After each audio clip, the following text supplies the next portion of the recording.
So it seems like a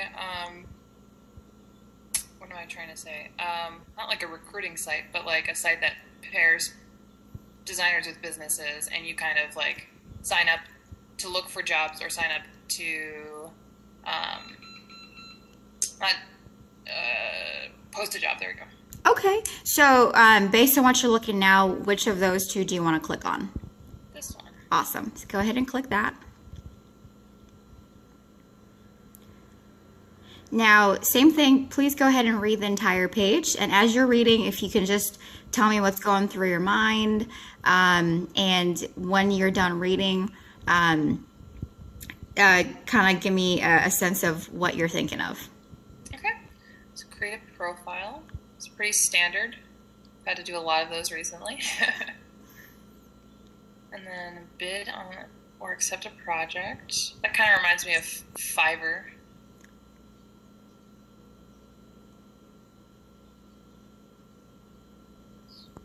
Request, okay. Complete projects. What's business? Okay. It's for you.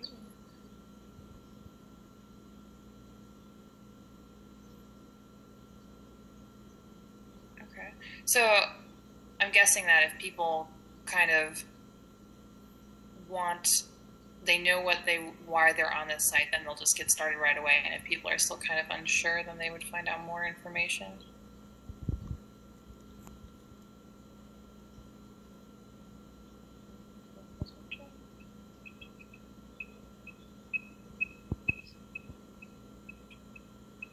Okay.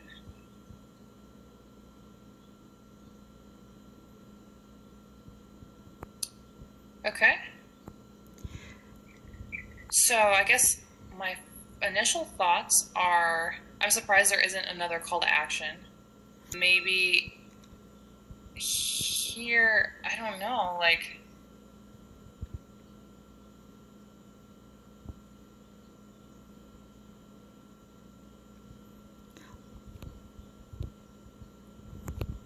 I'm trying to think of the times when I've seen ones where it says it's not for you and if they've had like a back out.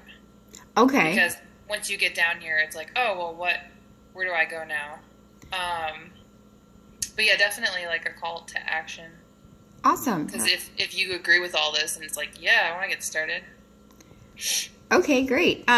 So being being a prior student, does any of this relate to you? Yeah, definitely. Is this something that you feel would have helped you in your program or something that could help you now?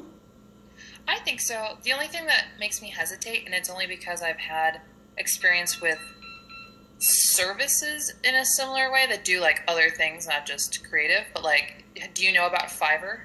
Tell me more about it. So Fiverr is like you sell your services for $5 on Oh. their website, and you can do add-ons for like 5 or 10 or Uh-huh. $15, and it's I guess it's not you bidding, but you have to like really sell yourself pretty low at the beginning Uh-huh. because nobody knows what you've done, and so you don't have anything to show for it. Uh-huh. Or like Elance, where you have to really sell yourself low to bid. And bidding always makes me a little nervous, but I think that's the only thing. Let's click on that. Okay. All right, so same thing. Go through this page and kind of give me some of your thoughts. Okay. So, well, my first thoughts are this is a lot of information to fill out right away. And I'm unfortunately, although am trying to get into the tech industry, I am definitely one of those people who's like distracted and put off a little bit by like having to put all of my information in. Uh-huh. I like being able to sign up and get the email and then like go back and look at it. But I do like because this is pretty standard, having like a bio on sites, where you're trying to sell your work or like look for freelance stuff. I like that you can already categorize as many as you want to. That's one thing that a lot of other sites don't let you like do that many sometimes. They'll just let you pick like one or two. That's a good point. And this would actually be very this is very attractive too. Like the idea of if you get to like the groceries one reminds me that when I was living in Chicago, I was using a grocery service, and it would be so amazing to have like a free delivery or something like that if I was to like help them out. So I really like the fact that you actually get the idea is that you like trade your service for theirs. After filling out the information, save. Is this actually fill outable? Oh my gosh. Definitely click on this one. Uh-oh, I think that one I didn't link it to the next page. Try the next one in a minute. Sorry. I just see $500 worth of gift cards, and I definitely would go for that one. Oh, okay. Hey, let's go back to that. Okay, so tell me again why you chose that box.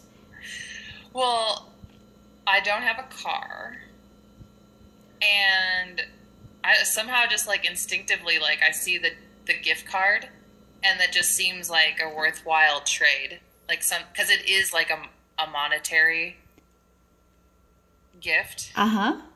And of the two, at least, like if I had a car, even if I had a car, I think I'd still go for the gift cards. I really like gift cards. Okay. All right. So you mentioned you don't have a car. So let's pretend that this page had information about the ice cream shop that was offering the $500 gift card. So instead of mechanic, you can exchange it with ice cream shop and gift cards. Go ahead and read through this and tell me what comes to mind and what other information do you wish you could have on this page. Okay.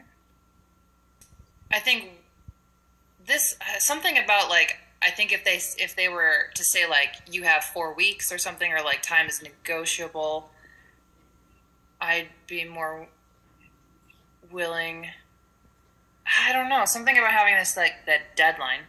Okay. But that's totally obviously whatever they need. And then I want to see like pictures of like what they are interested in their website looking like. Like samples of other websites they hope to like have. To look like, yeah. So just like websites I like or something like that, and then show like a couple different styles or like color, or like this is our logo, this is what the color palette I am leaning towards, just like a little bit more like detailed information. I actually did have a question. Yeah. Would you see the candidates even if you're like bidding for jobs? What do you think about that? Do you think that's something that should be allowed for other candidates, or should they only have the capability of viewing jobs? I would feel more intimidated if I saw who else was directly competing. The thing I always think about is like on those other ones like Fiverr, where they show stats of the other people, and that's what always makes me hesitate from even like signing up for sites like that, or like bidding for any jobs at all, is when you see like how many things other people have done, and then it just feels like, oh, why do I don't even have one thing, so I can't. But who do you think the main target audience is for this? I definitely think that new, like people who are trying to get experience, who want to build portfolios, like the first line says, and are just enthusiastic and want to stick their neck out, like really want to try. Going back to your Block experience and working on the projects that you've worked on, if you had the opportunity to replace some of those projects with actually working with small businesses that this project offers, is that something that you would be interested in? Oh, definitely. And why is that? Because I've already come up against this in interviews where I really try to twist Block into being more of a work experience, because in a lot of ways it is very similar to like working remotely, especially depending on how much work you put into it and how many projects you get out of it. But it still always comes back to the do you have something that you can point to, like that's on the internet that is like a business, you know? Do you have a hand in anything out there? And it's like, no, I don't. Everything is like theoretical. Everything is just like a project, because I don't have the time and the resources to like actually start any of the fake businesses that I've created on there, obviously. That's, Um, I'm sorry, keep going. and yeah, I mean, that would be actually really, really amazing if that was one. A lot of design programs, like there was one I was applying to a couple years ago, but it was like a school, one of the schools in New York that does a design program, where like a semester of it was just going and working at different firms Uh-huh. and getting real life experience before you graduated. And I always really, really loved that idea. And it would be really cool if they had a project where you could work with Huh. somebody